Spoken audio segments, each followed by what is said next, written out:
Okay, so tonight, Parshas Yisro. The topic, as we see here, is to watch what you think. And really, the larger topic, where we're going to derive these lessons about what we think and controlling what we think, it comes from perhaps the most important narrative in the entire Torah. In Parshas Yisro, we have the giving of the Torah on Mount Sinai. Divine revelation of the Jewish people experience after leaving Egypt, and it's a fantastic experience. I think I've told this joke before. It's a good way to get our minds going, a little laughter.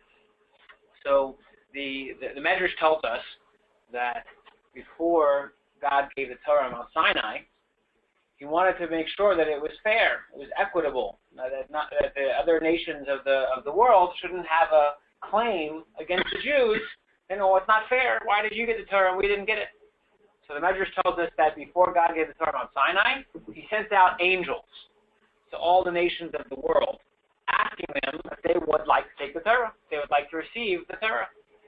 And the Medrash says, like in each case, the people ask the angels, what's in the Torah? So an example might be, the angel would respond, you can't murder. So the nation would respond, well, our heritage, we've conquered this land by killing the natives. We settle our disputes this way. We're murderous people. We can't take it. And each angel, when asked what was in the Torah, would give an answer specific to the weakness, let's say, the moral weakness of the people. And then one by one, they rejected the Torah. We can't take it if that's what's in it. So the joke goes, when they came to the Jewish people and asked, would you like to take the Torah? So they asked a different question. They asked, how much does it cost? So the angel said, wow, it's the first time I heard this question. It's free, actually. Free? We'll take two. So that's the joke. Like I said, I told the joke before, but it's good for a laugh. And the two actually is a good punchline, which leads us nicely into tonight's class. Now, tonight's class, again, I said, is about controlling our thoughts, the power of thoughts. It's a continuation, really, of last week's topic, where we talked about Gut and how the power of our own active thoughts and how the impact it has on our lives and our well-being. So here, the topic of controlling and being in control of what we think, it's found a fascinating way in this week's Torah portion of the Ten Commandments. Now, how does this work? The Ten Commandments is a huge topic, lots of different directions that we could go. We're going to go away, which I think is unique, little explored corner of the topic. Now, the first thing to talk about is the layout, the design. When Moses was given the Ten Commandments, he was given on what's called luchos, tablets, right? So we've all seen the Ten Commandments, and Charlton Heston's got the great big stone tablets in his arms and everything. So imagine Moshe with these tablets, these sapphire tablets, these great big things. So what we're told is that there's two, shnei luchos habrit. There's two tablets of the covenant. And in the design, the layout of these two tablets, we have 10 commandments. On each tablet, there were 5 commandments. So the first 5 on one, and the next 5, 6 through 10, on the other tablet. Now, that's tonight's first text and in our handouts and up on the screen here. The Talmud points out this detail of the design, of the layout of how the commandments were transmitted physically. So it says, how...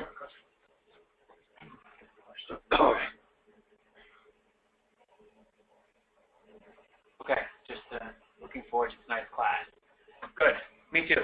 So here we go. We have the Talmud, text 1a. It's Talmud Yerushalmi. You can tell that, by the way, just a little aside. You see how it quotes from Talmud Shkolim, and it says 6 and then 1. So this is a formatting for the notation, which is unique to the Jerusalem Talmud. There's actually 2 versions of Talmud. There's Talmud Yerushalmi, the Jerusalem Talmud, and Talmud Bavli, the Babylonian Talmud. The Babylonian Talmud, whenever you see the notation, it'll say the page number and then give you A or B, because each page has two sides. So the first side is A and the second side is B. So if you ever see a notation for Talmud and it says the page number and then A or B, you know you're in the Babylonian Talmud. If you ever have a chapter number followed by the page, then that's when you have a Jerusalem Talmud notation. This is from the Jerusalem Talmud tractate Shkolim, and it asks our question about the design: how were the tablets written?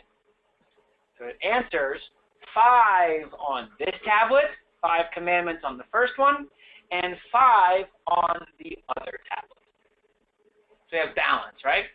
But this is more than just a balanced division, 5 and 5. It should be even.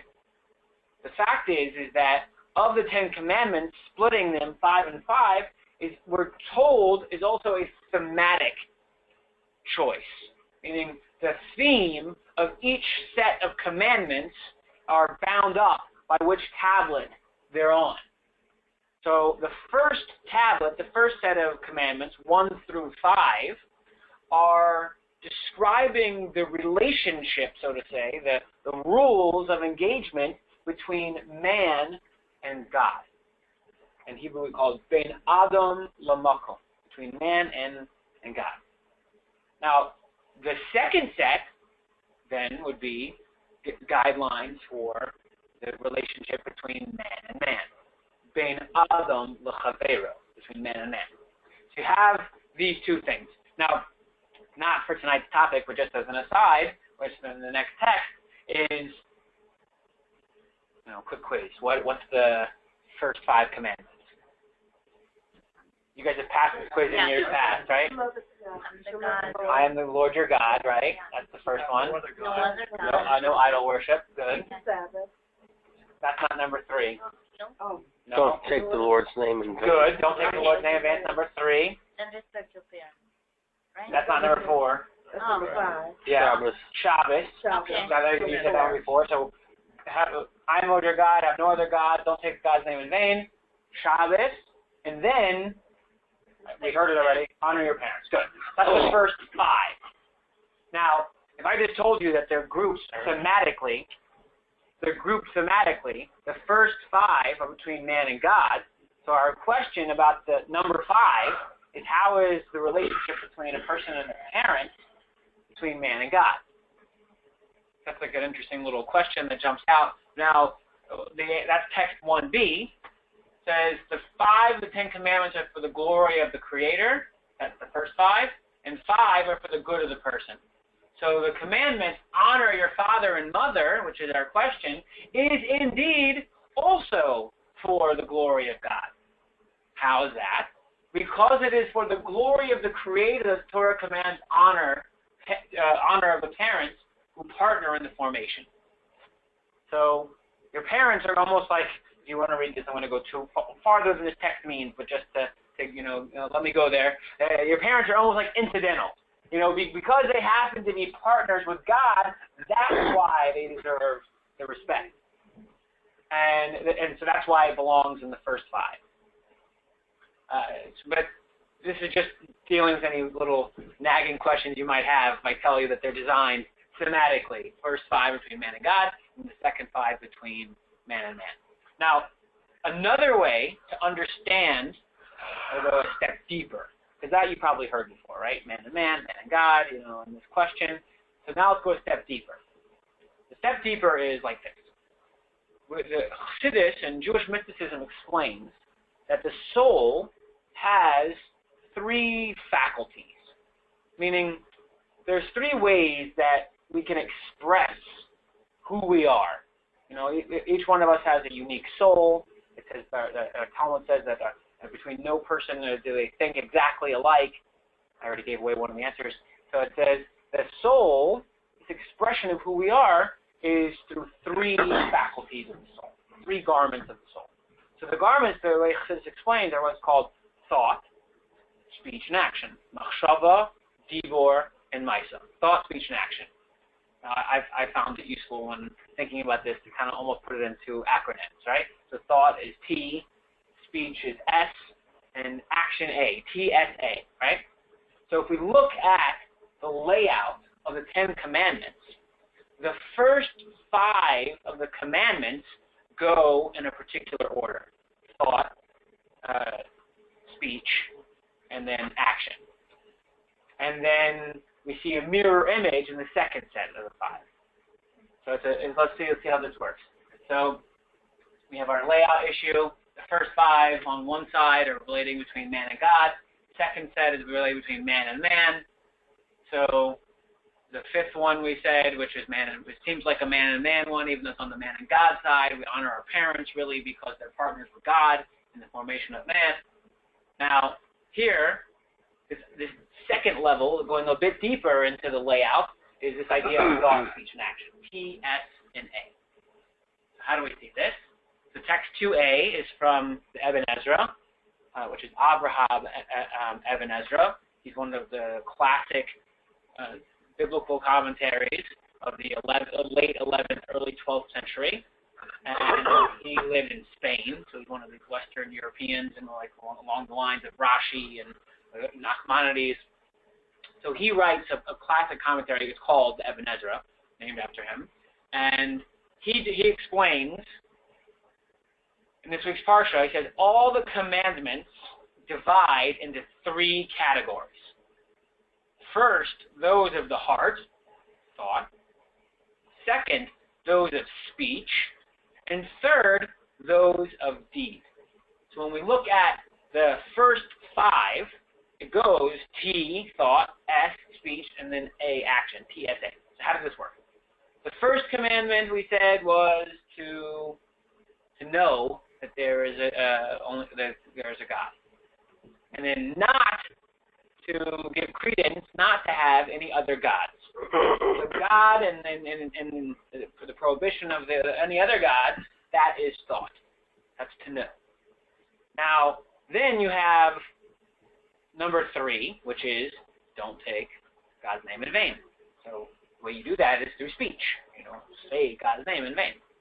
Then Shabbos, keeping Shabbos and honoring your parents, those are mitzvahs that have particular actions.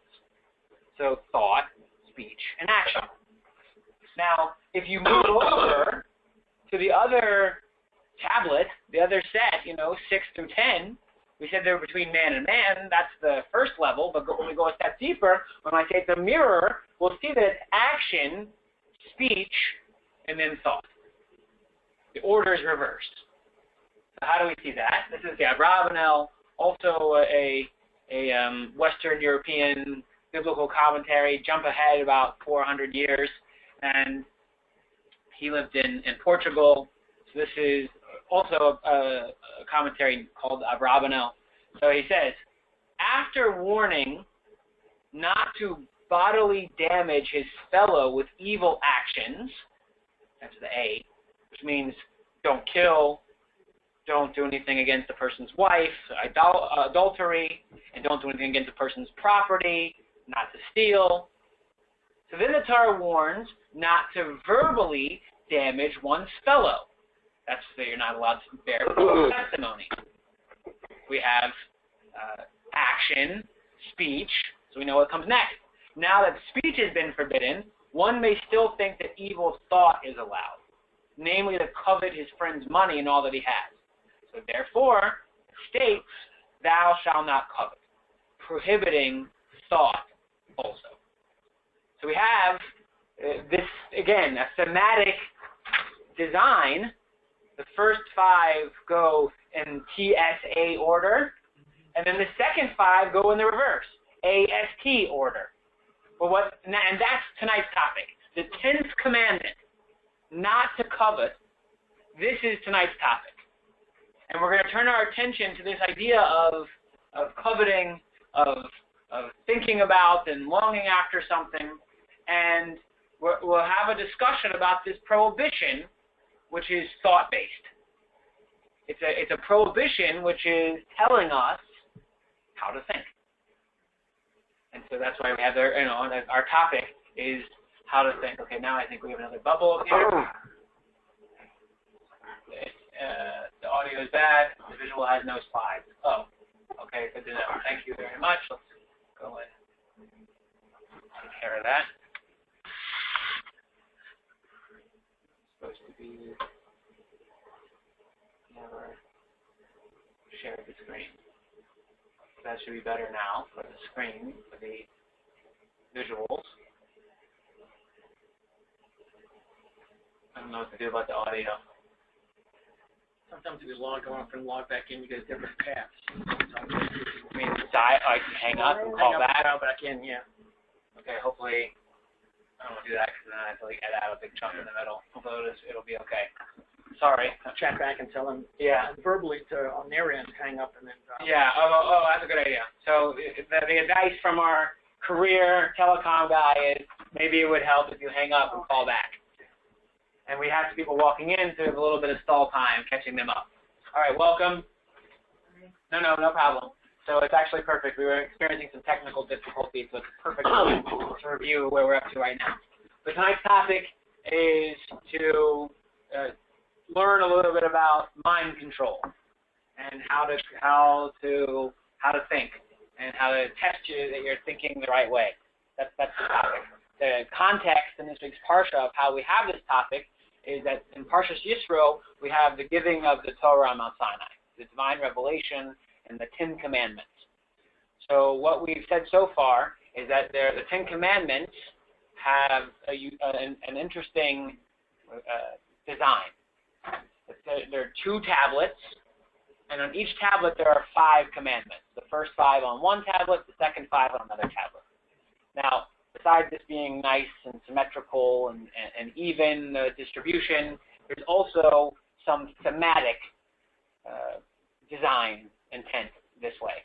So one level we said is that the theme is the first 5 are mitzvahs between man and God. For example, no idolatry, the second commandment. To not take God's name in vain, the third commandment. These are laws which govern the relationship between man and God.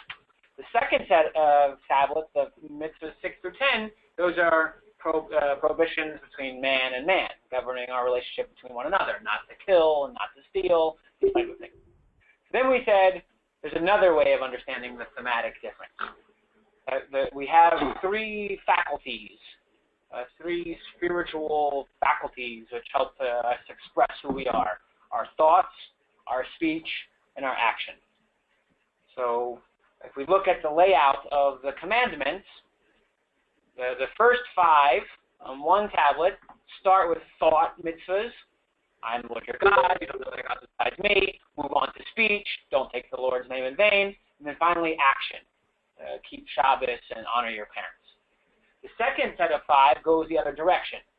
Starts off with action prohibitions, not to kill, not to do adultery, not to steal, and then moves on to speech, not to bear false witness against your neighbor, and then finally thought, a prohibition of thought. We're not to covet that which belongs to our neighbor. So that's tonight's topic, and how it gets back to the concept of controlling our thoughts is that we have this prohibition telling us, prohibiting us from thinking certain ways. So this is actually a matter of dispute. It's a matter of dispute as to could it be that there's a prohibition against how to think, right? You might say, it's not my choice.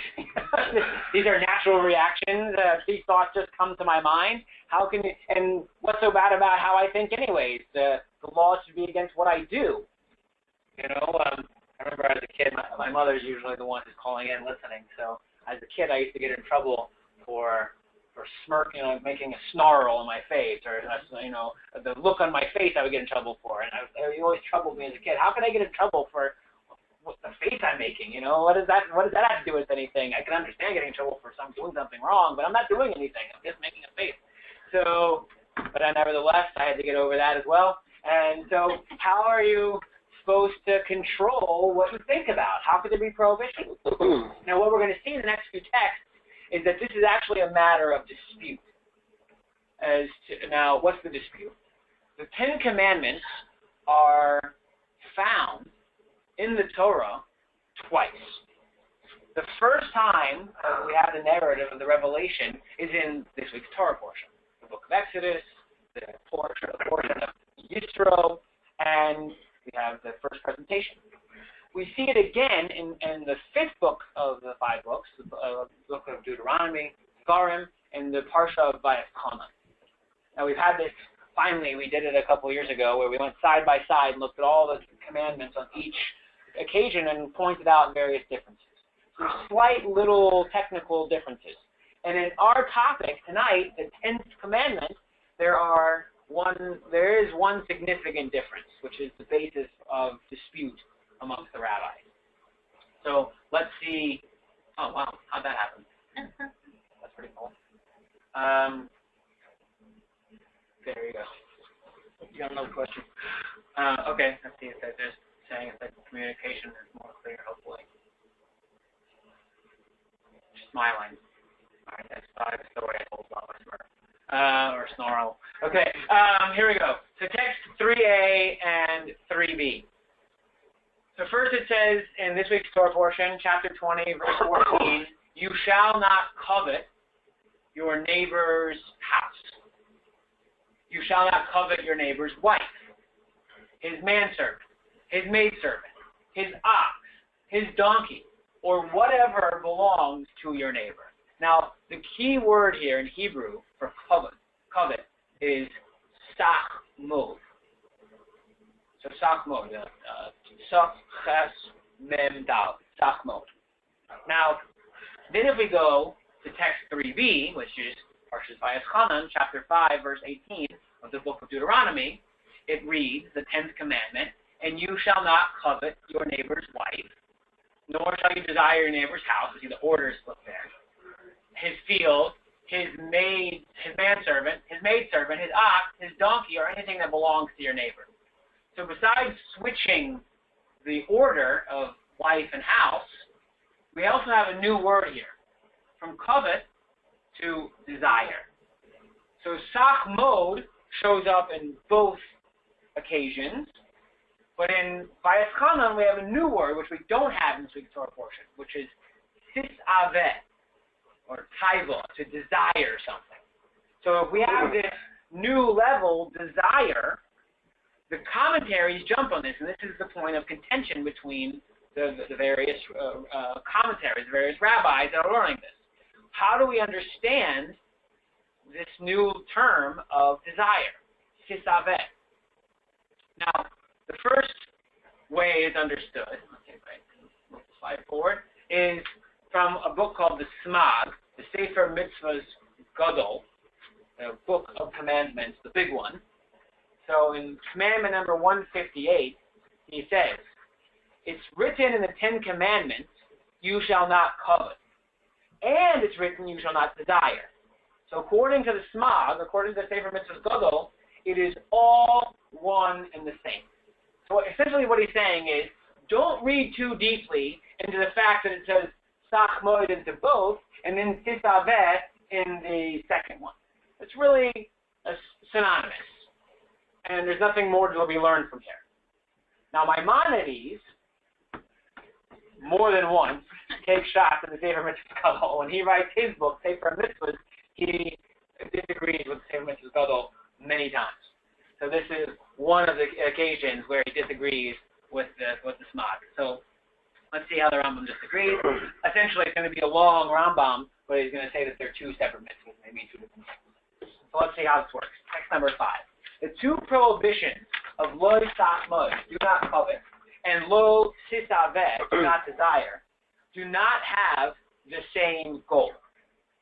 The first prohibition, lo sachmod, do not covet, forbids buying someone else's belongings as a result of coveting. Whereas the second, so essentially what he's saying over here, is you can't do an action of sachmod. You can't scheme to, extract what you want out of a person even if you're paying for it. But the Rambam continues to say the second expression, lo sisaveh, prohibits even possessing the feelings of desire and envy. So here's the thought. right? So the Mechilta says, here it says, do not envy, lo tachmod your neighbor's house. And later it says, lo yisisava, do not desire your neighbor's house. This makes the desire and the envy separate prohibitions. So it's a disagreement between the Smag and the Rambam. It also says there, how do we know that a person's desire will lead him to envy? Since the Torah says, do not desire, lo sisaveh, and do not be envious, lo yisachmod, how do we know that if he's envious, he will ultimately commit robbery? It's a new question over here. Where did robbery come from? So then Maimonides explains it because the Torah says in the same language, lo sisaveh, they envied fields and robbed them. So that we have a joining of the two expressions, sisaveh and robbery, are in one verse. So that's saying that this prohibition, don't desire your neighbor's things, will ultimately lead to robbery. So Rambam continues to explain, if one sees a fine object that belongs to his brother and allows his thoughts to gain control over him and develops a desire for it, he transgresses God's statement, do not desire, lo sisaveh. And it can happen that his love for the object becomes stronger and he carries out a plan to acquire it, coaxing him, pushing him to sell it or to trade it for something better and more expensive. Should he reach his goal, when he acquires it, he transgresses the other prohibition of do not be envious. Since by pushing and scheming, he acquired his friend's object even though he had no intention of selling it. And at this point, he has transgressed two prohibitions, as we've explained. So Ram concludes here. If, however, the owner of his love for the object refuses to sell or trade it, then his great desire for it will cause him to take it by force and violence. And at that point, he also transgresses the prohibition of do not commit robbery. So you see this is a disagreement about how to learn this extra word in Parshas Vayetchanan and later in the book of Devarim. So the actual final legal ruling goes according to Maimonides, the second text we just read there. And then it turns out we're left with two prohibitions. We're left with the prohibition of lo yisachmod. We cannot actively scheme. We can't do the actions of coveting someone's items. And then we also can't do lo yisaveh. We can't even have the thought of coveting someone's items, or what belongs to someone else. So we're back to our question. How is it that we can be prohibited from a thought? It's not anybody, someone else. It's just your neighbor. Correct. If you don't know who it is, you... That's interesting. That's an interesting question. Could you learn out that if you don't know the person, it's okay to covet what is theirs? We'll see. That question I'm going to leave on the table for a second because it will be addressed later. Okay, let's just do a quick review. So we have the Ten Commandments. The Ten Commandments really break out in their design, 5 and 5. The first way of understanding the theme of this design of 5 and 5 is that we have a set that are between man and God, and a second set which are between man and man. We went a step deeper and said it's not just this way of the theme, but also it includes the garments of the soul. We have laws telling us how to think, laws telling us how to speak, and laws telling us how to act. So the mirror image of the design, it starts off with thought, moves to speech, then goes to action, and then goes back, action, speech, and finally the last mitzvah of the Ten Commandments is a prohibition against how to think, telling us it's forbidden to covet our neighbor's things. What's it called? It's palindrome, right? Oh, is that the word? Yeah.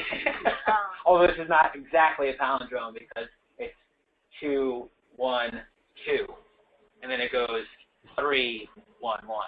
So it's not exactly a palindrome, but it looks like the same kind of flow. All right, you had a question? Yeah, is it only towards the object that, like, somebody else, like somebody has a necklace and I like it, but I don't want that necklace, I want just those same similar one, but I only want it because I saw it on somebody else. Is it also not so It's not kosher? right. That's it has to do with the possession that's theirs. Meaning, I saw that somebody has a white BMW and I want to get one too. I can relate to that. But if you want the same too, then it's not your desiring his. Right. As long as I don't want his, that Right, seems right. like it would be okay. Okay. Yeah. Thank That's what every commercial's about. Yeah. They show you someone you don't know and they got that car and you want that car. you. We're not neighbors either. Yeah. Vern, you missed it. I said I think Vern's here because there's cars out front, and it turns out they got a car like yours. Yeah. That's the joke, you know. All right. So in light of part one, and now we laid out this question according to design, how could the Torah prohibit what we think about? So we're going to go into some clarifying thoughts about how this prohibition works. That's the next section. Okay, any questions about part one so far? Or any more questions? Okay, so let's move on then. So what's clear from the back and forth between Sefer Mitzvahs Gadol and the Rambam is that there's two separate things when it comes to coveting. You're not allowed to do anything to take it from them. That's for sure. Everybody agrees with that. But Maimonides adds a layer, which is you're not even allowed to think about it. And that ends up being the accepted opinion. That the fact that the language of the Ten Commandments is doubled in Parshas Vayechanan is in order to add two prohibitions, really, to the Tenth Commandment. So our question is, why? What is so bad about negative thoughts if there's no negative action which is committed? I mean, what would be wrong if we only had the Sefer Mitzvahs Gadol's way of learning it? I mean, it's not a nice thing to want what's your neighbor's, but as long as you don't do anything to hurt him or take him away from him, then not so bad, maybe. But no, Maimonides comes and makes you can't even think about it. So why not? That's the question. It's logical for the Torah to tell us that we can't do wrong things, but is it reasonable to think that we can't even think about it? Now, text 6, oops, I went slightly too far. Text 6 is from the Ben Ish Chai. The Ben Ish Chai was a 19th and early 20th century rabbi. He was a great Sephardi rabbi in the city of Baghdad before all the Jews had to leave Baghdad. And he's known as the Ben Ish Chai from one of the Sfarim that he wrote. But it's that name, Ben Ish Chai. Actually, his name is Yosef Chaim. And he wrote another book, which we're quoting from here, called the Rav Brachos, which is like an encyclopedia of Jewish topics. So here he kind of presents this question of, why? Why are we not allowed to think certain things? How is it reasonable to ask us not to think certain things? So let's read text 6. The translation reads, in reality, however, according to the Rambam, who maintains that one transgresses the prohibition against desiring another's belongings even without action, it emerges that this law is like the prohibition against idol worship, which includes thought even without action. The Ben Ish Chai continues and says, it is shocking that a monetary matter should be considered like the prohibition against idol worship to punish a person for his thoughts. Since in the entire Torah, thought is considered nothing. It's as if it does not exist. So, he's saying like this is the question. How could the Torah come and do this? Even regarding idol worship, the Talmud had to give a reason for prohibiting thought. As it states, idol worship is so severe, for one who denies it is like he confirms the entire Torah. So it's because of the intensity of the mitzvah of idolatry that there we have a prohibition against how you think. But the Ben Ish Chai is shocked the way he's asking the question. How could it be when it comes to a simple matter like a person's donkey? What's the big deal that you want it? Normally thoughts are nothing. So it continues, upon further scrutiny, one will find that the prohibition for coveting is even more legally innovative. For regarding idol worship, there is no explicit prohibition specifically forbidding thought. Whereas here, there is a prohibition specifically against thought. But Beis Chai taking it a step further. When I told you and think about it as TSA and AST, and the layout of the mitzvahs, he's saying it's not even so clear that idol worship is a thought mitzvah. It could be that it's an action mitzvah. That messes up my whole Torah. But here he's saying it's possible it's not even a thought commandment, number 2. It's just, it becomes a thought commandment when you expand it because of the severity of the prohibition. So that's like the question mark exclamation point over here. How could it be in the 10th commandment that we're prohibited from a thought? What could be so bad about an evil thought if it doesn't lead to any actions? So there's 2 answers we're going to say tonight. There's 2 ways to answer this question. So the first answer is what we might call like a slippery slope or a domino theory kind of thing. It's not exactly inherently that a negative thought is prohibited. It's what a negative thought will lead to. So it's almost like we put up a fence around the thoughts because if we would allow the thought, it'll ultimately lead to much worse things. It's not necessary that it will lead to it. Might. It might, right. So in case it didn't, it's still there. The 2 distinct scenarios. Right. One when it does, one when it doesn't. Exactly. That's still, Right. Which explains why it's like a fence. It's useful to prohibit it because it might lead there. Now, it's when we say might, it's like might meaning I might be able to jump over my house, or it might happen meaning it's very likely. Yeah, but still saying will means it is going to happen. Right. In this case, it's without certainty. You're right. Yeah. Okay. In this case, it's Good. Yeah, that's true. But they lay out this fascinating principle that thoughts tend to lead towards a beginning of a process. Right. Especially thoughts that can be described as longing, coveting, desiring something to happen. More than just fleeting thoughts. Okay, so let's see the next text. The next text is from Maimonides. Before we get there, there's the summary slide again. So what's wrong with thoughts, right? I didn't do anything. If I didn't actually do anything with my negative thoughts, then what's so bad about it? That's what the Nishchai is asking. So the first answer we're going to give over here is that it's the slippery slope. It might lead to negative actions. All right, text number 7, Maimonides, the Mishnah Torah, laws of robbery and lost objects. The first chapter there, the 11th halacha. He explains how the slippery slope works. The desire leads to coveting. So, taiva, which from Parshas Vayechanan, comes to chimud, sachmod, of both 10 commandments. And coveting then leads to robbery.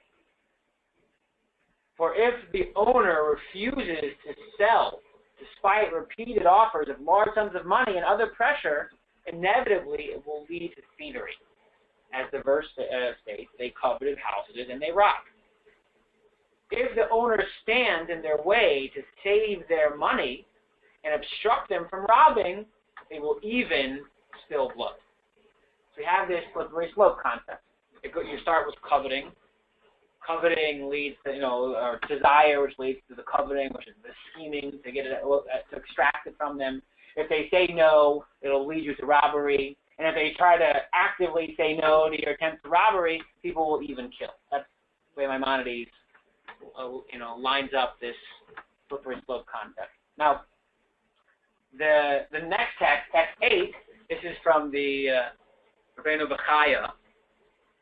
He wrote a paper called Kala Kenach, and over there he explains the same concept. He says, the Torah places the prohibition against coveting 10th, last in the 10 commandments, last on the tablets, for it is equal to all the other commandments. You kind of work backwards is what they're saying. If desiring is the beginning of slippery slope, we can work backwards by seeing it last. Why? Because it is equal to all the other commandments. For one who does not refrain from coveting will eventually falter and transgress them all. Now, the very first biblical narrative describing sin works in this same way. So what's the first biblical narrative which describes sin? Snake. Very good. Snake in the Garden of Eden, right? What's the one commandment that was given in the Garden of Eden? Don't eat from the tree of knowledge, right? Of good and evil. Only one commandment. And what we see is that this is the beginning of all sin. And you could say, since it's the first one, it's the worst. It's the one that kind of like broke the seal of righteousness and opens us up to transgression. So it all started with coveting, desire. So that's, history comes to prove it, lust and desire is what led to the greatest sin of all. And lust leads to murder. And let's see how this works. So first, Rashi in text number 9, third chapter of Bereshit, describing the first sin. He says, why did the serpent go after Adam and Eve? And Rashi answers the question by saying, he saw them naked and engaging in intercourse in plain view, so the snake desired Eve. So we see this progression from desire to sin in the very first narrative, biblically, of sin, transgression. Now, we can see the same thing also, this process, by working backwards, so to say, not backwards, the flip side of the coin. There's a positive side to controlling our desires, and that's text 10. Text 10 is from Nachmanides, the Ramban. And it's here in Parsha Shmos, describing the mitzvah of Sachmoid, Lo Sachmoid. He says, one who will not covet will never cause damage to his friend. So we see, the opposite being the case. If you do covet, you'll come to cause damage, robbery, murder. And if you want to protect yourself against damaging others, don't covet what they have. Now, that's answer number 1. Answer number 1 is, what's so bad about what we think? Why should we have prohibition telling us how to think? In order to prevent this slippery slope kind of theory. Now, the next answer goes a bit more into the psychological realm. Kind of the concept is how profound the impact of our thoughts truly is. In a way, it's much more profound even than our actions. If you were to put a scale of the damage between improper actions and improper thoughts, there is a way of seeing it that improper thoughts are more severe than improper actions. Or as the slide says, you are what you think.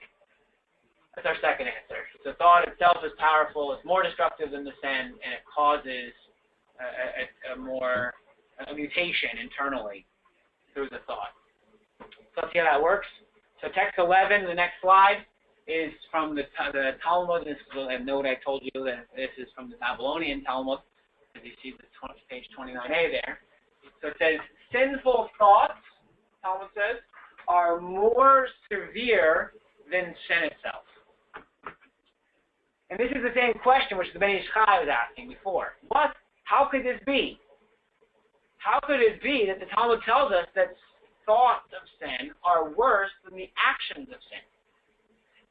It just goes against the logic of the first answer, right?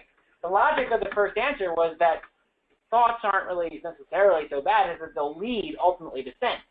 But the logic of that answer then is that we want to keep you from sin because of how bad that is. So as a protective measure, we guard your thoughts.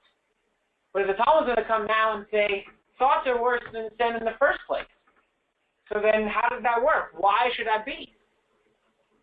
So if they now go kind of like into the psychological realm, into the Hasidic explanations, which is that thought does not impact the world around us, right?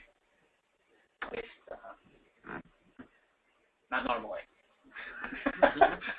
You guys should have questioned me, like, what are you talking about? You just told us last week that thought does impact the world around us. But thought, meaning there's not necessarily a negative repercussion which comes directly from your thought, which you are culpable for. That you have responsibility for because of its negative impact on the world. Now, there's no victim externally. But when it comes to negative thoughts, the profound impact, we said in the previous slide, is that the victim of a negative thought is the thinker themselves. Mm-hmm. So when you do a negative action, right, so the topic we had over here, you see somebody's item, you see their donkey, you see their house, you see something that belongs to them.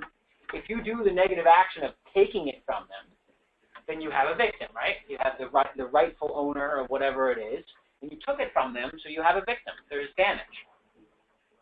If you think about taking it from them, there's no damages to the owner, the rightful owner. The damages are to you. The thoughts that you have, the negative thoughts you have, are your own damages.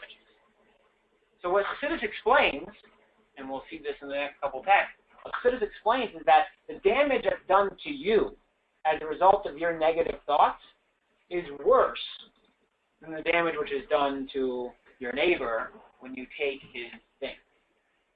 How does this work? So the first text, 12a, is from a book called the Keter Shem Tov, The Crown of a Good Name, right? So this is a book of teachings attributed to the Baal Shem Tov. An interesting occurrence in the world is that we don't have any books that were written by the Baal Shem Tov. A parallel, interestingly enough, to the Rabbi Yitzchak Luria, the great Kabbalist. We don't have any books that were written by Yitzchak Luria either. All the teachings we have from both of these great luminaries were from their students. So the Keter Shem Tov is a book of teachings attributed to the Baal Shem Tov, and play on words, the crown of Shem Tov, the Baal Shem Tov, play on words over there. So in the Keter Shem Tov, text 12a, he describes the thought effect internally. And it's very brief teachings. Like that's characteristic of that book. Very short teachings of the Baal Shem Tov. So he says, a person is entirely where his thoughts are. Now, what that means is that you could be physically in one place, but if your mind is somewhere else, where are you?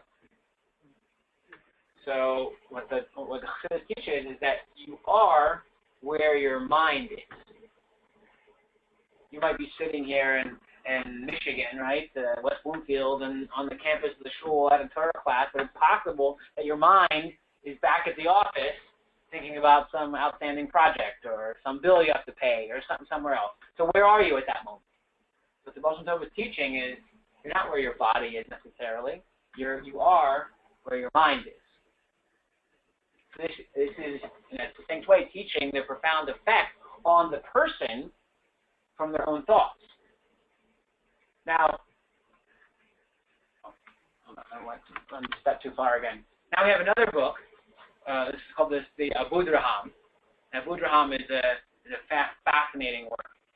It goes through the Siddur and teaches what the Siddur means, kind of like the mystical intent and the deeper ideas behind the prayers that we say. The Abu Draham, this section comes from Birkat Hamazon, the Grace After Meals. And he teaches a similar concept. He says, one who actually transgresses has sinned with his body, whereas one who thinks about it has sinned with his intellect, from which the thoughts are derived. The intellect is more important than the body, which is like along the lines of what the Baal Shem Tov was saying. We want to know where you are. It's not most important where your body is. It's most important where your mind is. So if you think about like the levels of the garments of the soul, with those thoughts, speech, and action, the innermost of these attributes is thought. And that's the most profound level of the soul. So when you think, that has a deeper impact on you than when you act. Okay. So I have a story to illustrate this, and then we'll move on to part two. The story is there's a chassid, and his name was Reb Moshe Chaim. Now he was a chassid in Russia, and he was what you might call like a Hasidic activist, right? What does that mean? So, and after the revolution, after the communist revolution, there was a deliberate effort to stomp out religious observance. So these Hasidic activists, what they would do is, at the instructions of the Rebbes, would work to make sure that there were underground schools, and still kids had a bris milah, and there was an option for kosher food, and whatever they could do to keep religious observance alive, they, at risk of their own safety, would go underground to kind of keep Jewish practice alive. This is what I mean by a Hasidic activist. Now, it didn't work out well for many of them. And Moshe Chaim is the same story. He was caught in the act and sent to a Siberian work camp. And he spent many hard years and being punished for this activism. Now finally, once he was freed, he was given permission to leave Russia and go to Israel, like a lot of Jews who were able to leave. So he went to Israel, and he had now finally a life of freedom where it wasn't forbidden to live the life of a Hasidic Jew. So here he was in Israel, but he needed to make a living. So what should he do? So the community there where he settled helped set him up with a job, and he was a bright fellow. They gave him a job working for a business as an accountant. And he was making a respectable living, doing respectable work, and again, he was safe to live the life he chose to live in Israel. So it was a little less than a year. He gave up his job as an accountant, and he took up work as a laborer working on construction sites. Now, he's already an older man, and, this has the visage of a rabbi, a great big beard, and, it seemed to fit better a job like an accountant. Why did he take a job as a laborer on a construction site? So they asked him, Reb Chaim, why did you do this? And he explained that when I'm working as an accountant, then my mind is completely involved in the work. But as a laborer, it's just my hands, it's just my body that's involved in the work. While I work on the construction site, my mind is free to think of God. So he gave up the relative comfort of working in an office to work as a laborer in order so that he should be able to keep his mind on Torah thoughts. So this story illustrates the concept that the deeper part of who we are really is not what we do, it's what we think. And this is the second answer. Why the Torah would come to give a prohibition against how to think and what to think. In order to realize that the negative impact of improper thoughts is in certain ways more profound than the negative impact of improper deeds. Okay. Any questions so far?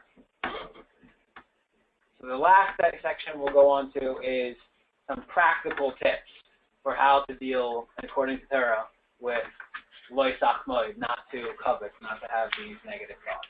Question, why would that last piece, the statement where thoughts are, have to do with grace after meals? No, it doesn't necessarily have to do with grace after meals. It just appeared in that. Yeah, no, actually, they're two separate texts. One is from the Baal Shem Tov, and one is from the Abu Dirham. Right, and that last part, it just doesn't seems out of a lot of context with relative to grace after meals. It was a commentary that related to grace after meals, but doesn't. Right. Oh, yeah, absolutely. Yeah, it's just a slice we took out of context out there. Exactly. Yeah, we didn't explain how it has to do with grace after meals there. Okay. So now we've built up a little bit of an explanation according to Torah, the slippery slope concept and you are what you think concept. According to Torah, why it's so important and why it's to avoid negative thoughts. But when I say we're giving practical tips, the question is, how is it possible to control the thoughts that enter your mind? Right? It seems like when it comes to an action, that you're more in control of. But how could you be responsible for the thoughts that come into your mind? The Torah describes our mind as a river that's constantly flowing. The river of the thought is that your mind is constantly active. I don't know, I've been trying for a couple of years now with meditation, regular practice of meditation. Trying to think of nothing is really hard. And it's really hard to keep it for like more than like a minute, a calm mind, Thoughts just come in and you don't know what brought them about, but it's just your mind is flowing like a river. So if that's the case, how is it possible to control what thoughts enter your mind? Now, this is true just internally, thoughts work like a river. But externally, how are we supposed to control our thoughts that are a reaction to the things that are surrounding us, right? Here it's saying you shouldn't covet your neighbor's donkey, right? So we keep using that word because it's hard for me to relate to a donkey, But, what the proverbial donkey that your neighbor has, you're like, wow, that's quite a donkey, I really want that, Yeah, now it's a car. So how are you supposed to stop your natural reaction in your mind to the stimulus that's around you? Now, this is a question which is asked by some of the greatest thinkers in Jewish thought. Let's go just jump right past this one. Text 13a and 13b. So the first text 13a, is from the Sefer Chinuch. And I've plugged this book a few times every year, and here comes the plug now. I really highly recommend everyone should have this book and read it cover to cover. It's fantastic. It goes through all 613 commandments and what they're about. So he asked this question. Sefer Chinuch asks, how can one refrain from desiring all the treasures that he sees in his friend's property while he has nothing? How can the Torah impose a restriction that is impossible to achieve? Saying like, how's it possible? I don't have a donkey. My neighbor has this great donkey. How could I stop myself from wanting it? It doesn't seem possible. Then the next text, back to the Ibn Ezra, it says, how could there be a person who does not desire in their heart a beautiful thing that is pleasant to the eye? Right. So it's the same concept, even if it does. It's like it's just natural. It would make sense if we said like say from Mrs. Puzzle, where he says, as long as you don't act on it and make a scheme to get it out of your neighbor, then there's nothing wrong with the coveting. Maimonides is the one who added this seemingly impossible layer. You can't even react mentally. So this same question we're going to do two practical approaches. Just like we said, there's two answers why you have to control your thoughts. Now we'll go on to two answers to how you can control your thoughts. Yeah. I have a question. People are using now like a vision board. Yeah.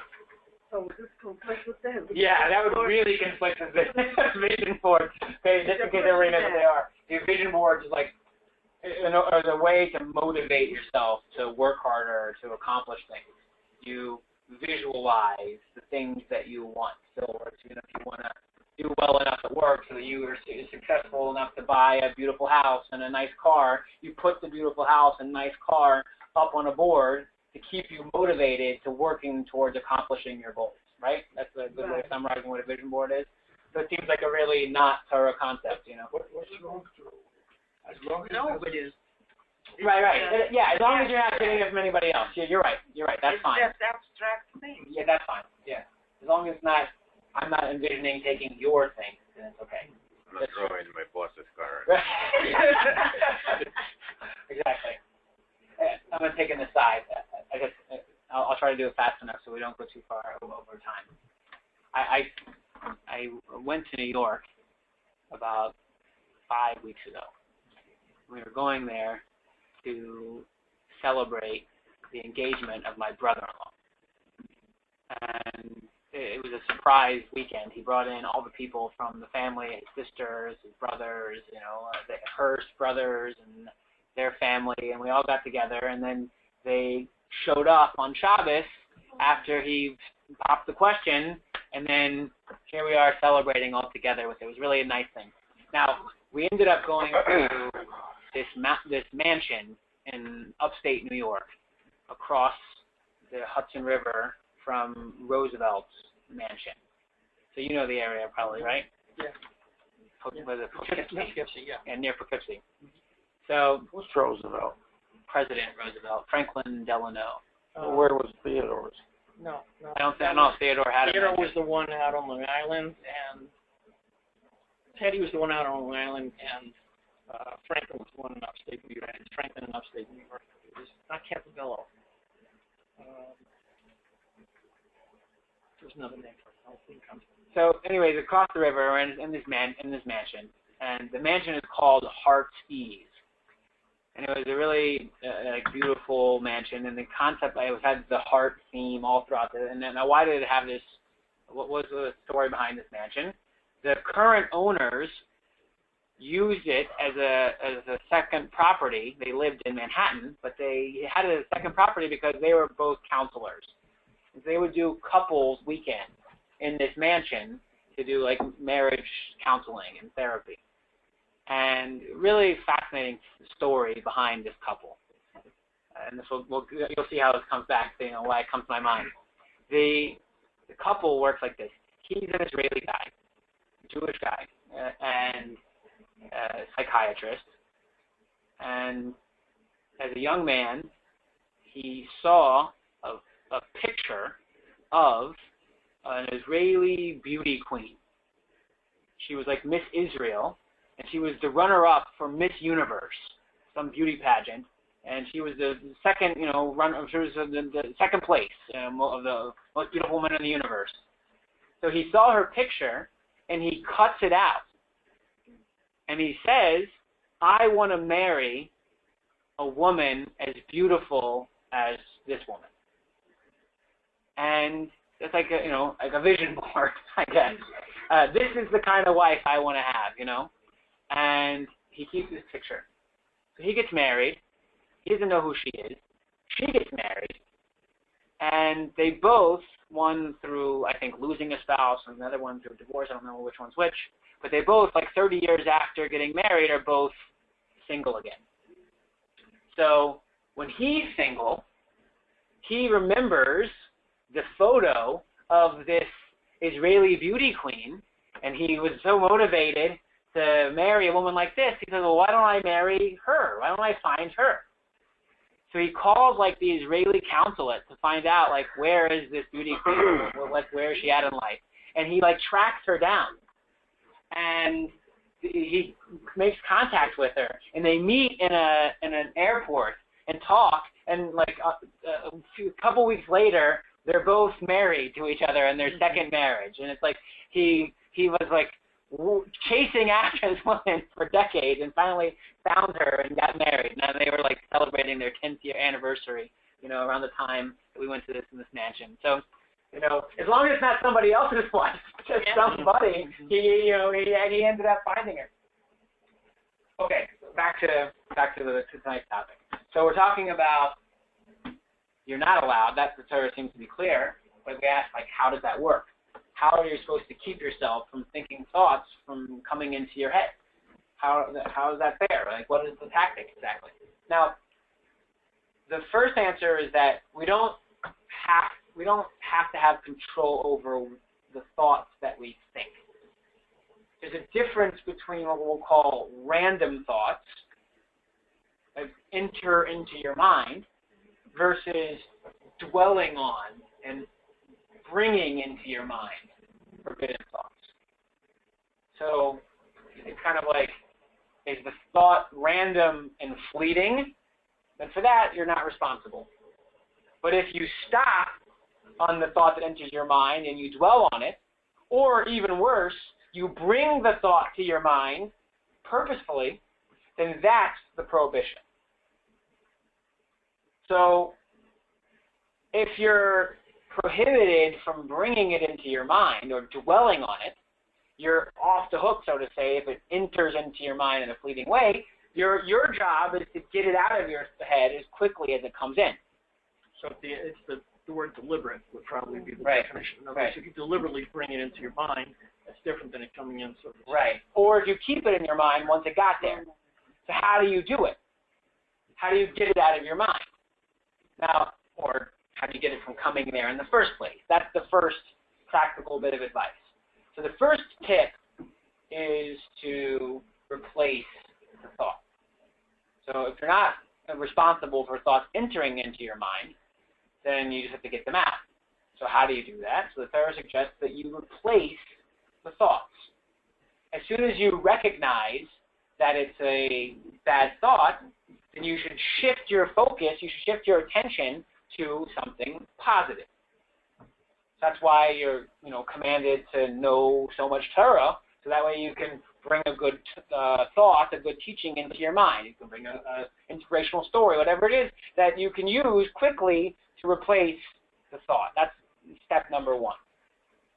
So step number two, this is an important step, is not to place blame or to feel shame for the negative thought coming into your mind initially. This, the Chassidus teaches, is a device of your evil inclination. It's a device of your evil inclination to make you feel bad about having the thought in the first place, because then you're already wrestling with the thought. If you try trying to figure out why did I do this and why am I such a bad person for having this thought, you're already trapped by the thought.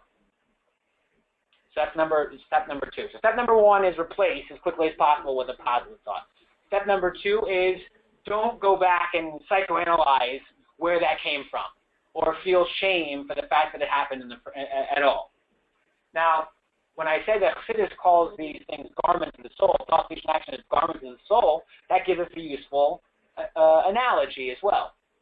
If you find yourself putting on a garment, a jacket, and it doesn't look good on you, or it's not clean, or it doesn't fit, whatever metaphor you want to use over here, so then you could just easily take it off and change it for something else. So that's why we call thought, speech, and action garments, because they're things that we could quickly change into something different. That's text 14. This is this concept in Chassidus. This is from the Tanya, 12th chapter there. It says, the brain naturally controls the heart, for this is how man is created from birth.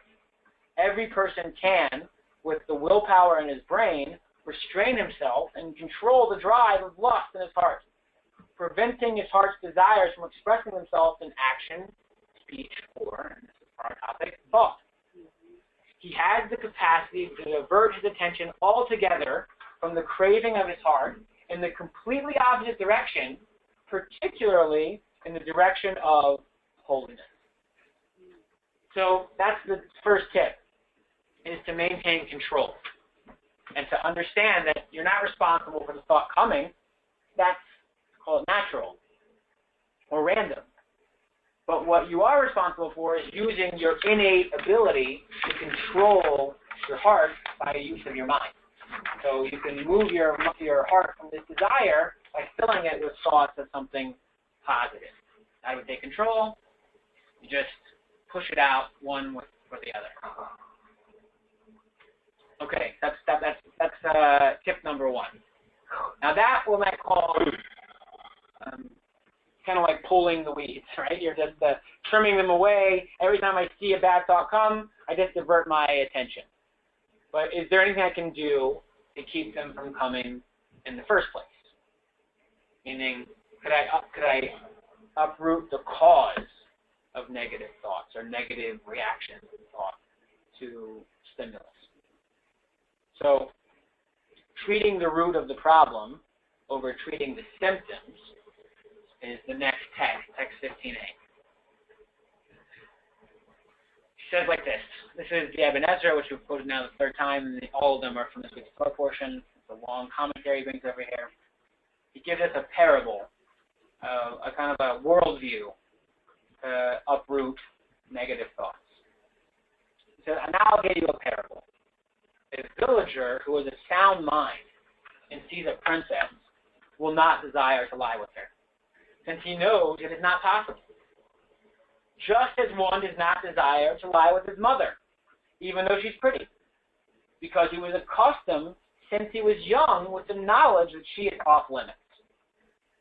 So in both of these examples, villager, princess, child, mother, in both examples, there's a deep understanding of just this is not permitted. It's off limits. So so with that analogy, that parable, he says, similarly, every person of sound mind must know that a beautiful woman or money or anything comes not by virtue of our own wisdom and insight. Rather, all the things that come to us are as God has apportioned. Therefore, a person of sound mind will not desire or covet something they don't have. Because they realize, just like this is forbidden, anything that God didn't already give to me is not mine. He continues, he ought to recognize that his friend's wife, whom God forbids to him, is more distant in his eyes than a princess in the heart of a villager. He will therefore rejoice in his lot and not set his heart to covet or desire something that is not his. For he knows that God did not wish to give it to him, and he is thus not able to seize it, not with might or imagination or stratagem. He will therefore trust the Creator that he will sustain him and do that which he sees fit. So in short, Ibn Ezra is saying, if you don't have it, it's not for you. Right? If you don't already have it, or certainly if someone else has it, it's not for you. And where does this come from? By the recognition that everything comes from God. And since God's ultimately the one in control, God set it up in a way it's even farther away than this princess, like the Ezra said. All right, so this is the let's call it the worldview of if it's not mine, it wasn't meant to be mine. Right. And actually, that's a fantastic teaching. Those words from Pirkei Avot, the Mishnah says, asks in a way of a question and answer, says, Ezehu Oshir, who is the rich person? And the Mishnah answers the question. It says, Hasameach b'chelkai, the one who is happy with their lot. That's true wealth. Now, other places in the Talmud it says, when a person acquires 100, they want 200. And when they acquire 200, they want 400. Meaning you're never even half satisfied with continual consumption. But if you would be happy with what you have, that's true riches.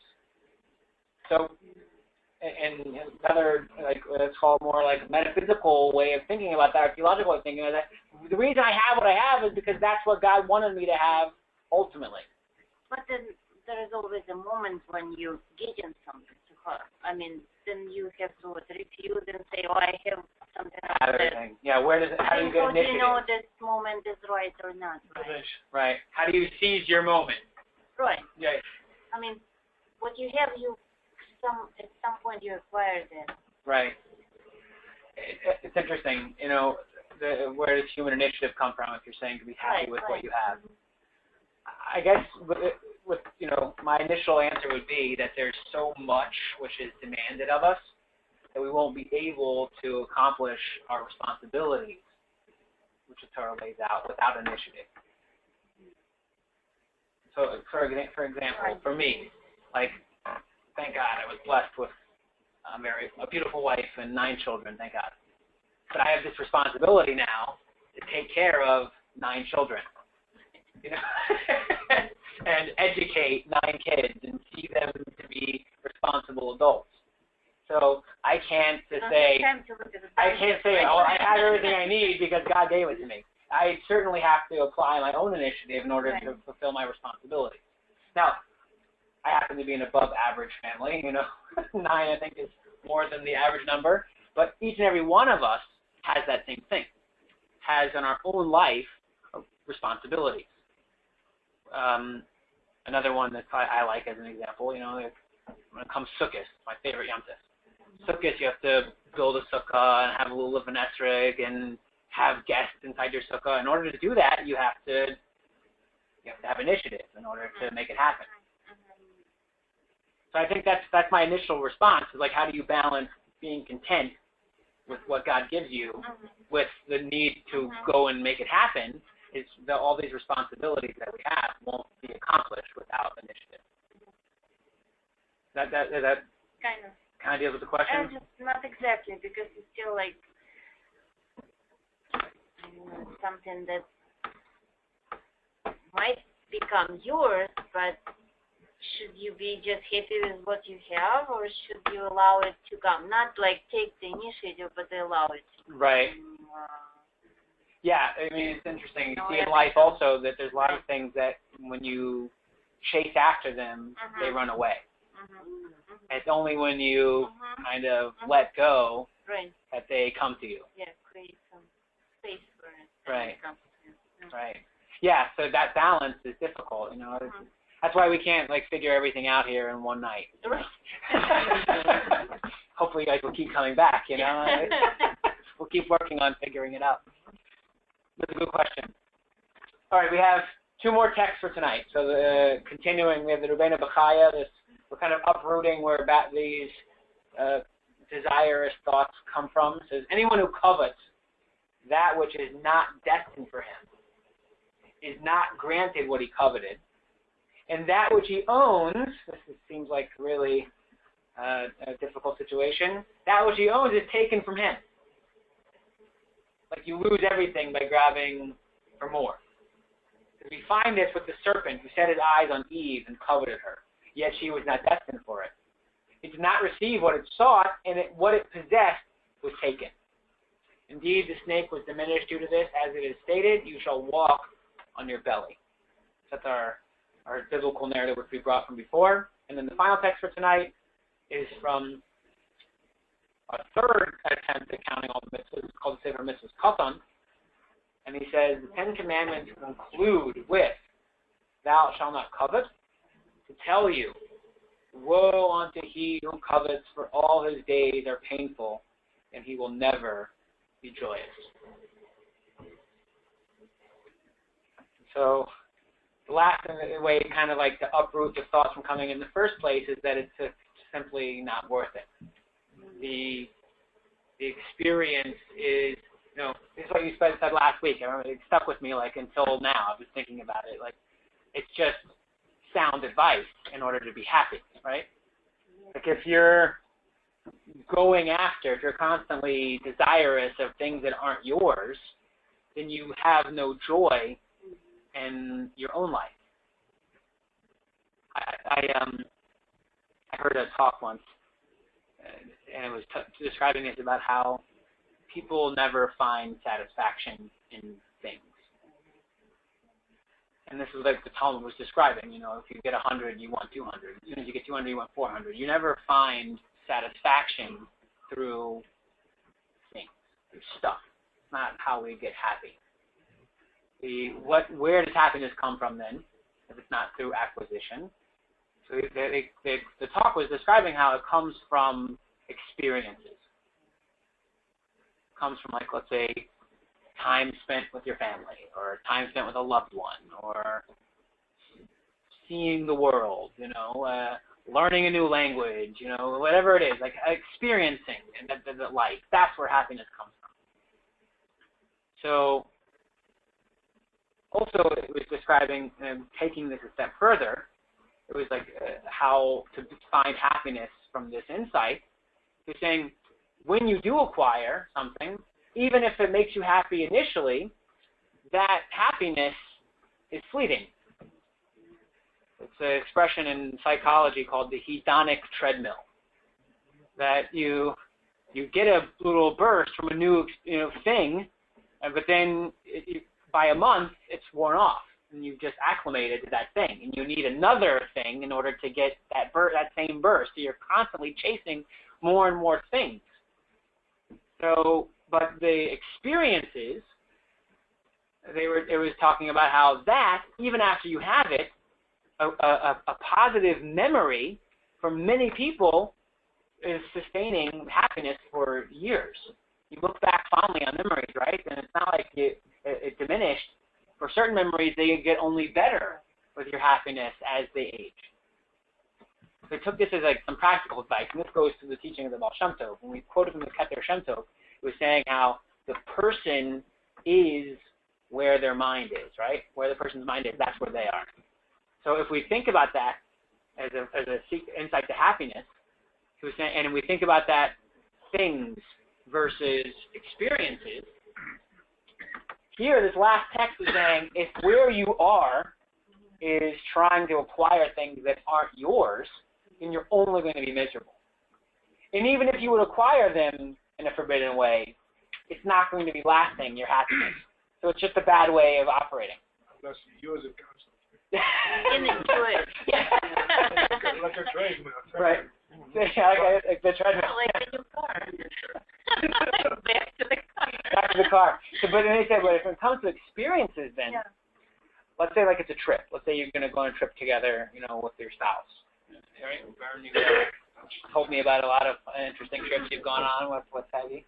So, if you plan in advance, we're talking about how the further ahead you plan for a trip, the longer you're experiencing it. Because you're imagining what's going to happen, which it has a positive effect on your happiness in a way that desiring something that you don't have doesn't have. You actually, the longer you're thinking about something that you don't have, the more misery that comes from that.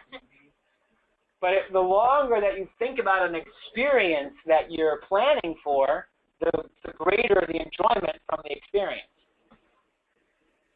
So this is the final concept. The final concept is that thought possesses tremendous power. This is true in a positive sense, as well as true, like we spoke about last week, and it's true in a negative sense as well, as we discussed here this week. So that's our job.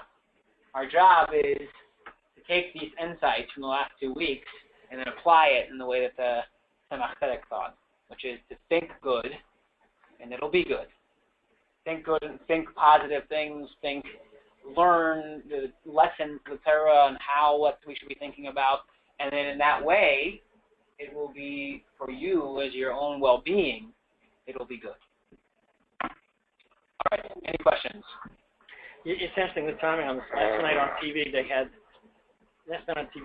the 80s. Yeah. The series that CNN put together in the 80s, and in the middle of it, because that was the decade of greed. Right. They had Gordon Gekko. They had the scene from the movie where he gets up in a meeting and says, "Greed is good. Greed makes you happy." All of these great lines. Well, this is the textbook example of the complete opposite of what we spent the last hour and a half on. It was with the exact result that you were talking about. Yeah. And it was like getting your brain that greed is important, and all the conversations in the movie, didn't work. Right. It's all the opposite of what it should be. But it was the perfect example of the opposite. Yeah. Yeah. Good. All right. Any other questions? Comments? It's good for an interesting mind game. How much control do you have over your brain? A lot more than you think. A lot more than you think. Right. Way more, especially if it's not object-based. And as you know, I got to experiment with exactly that for 72 hours, because when I was working on the Apollo project, that was part of what they had us doing. We found how much control you really have when you don't have other distractions, and you can say what I want to think about and what I want to kick out of my brain. You get to be real good at that after about 24 to 48 hours. Right. This is the sensory deprivation experiment you were involved in, right? Yeah. Sounds like a fascinating experience. What was that? All right. Stop here. Good.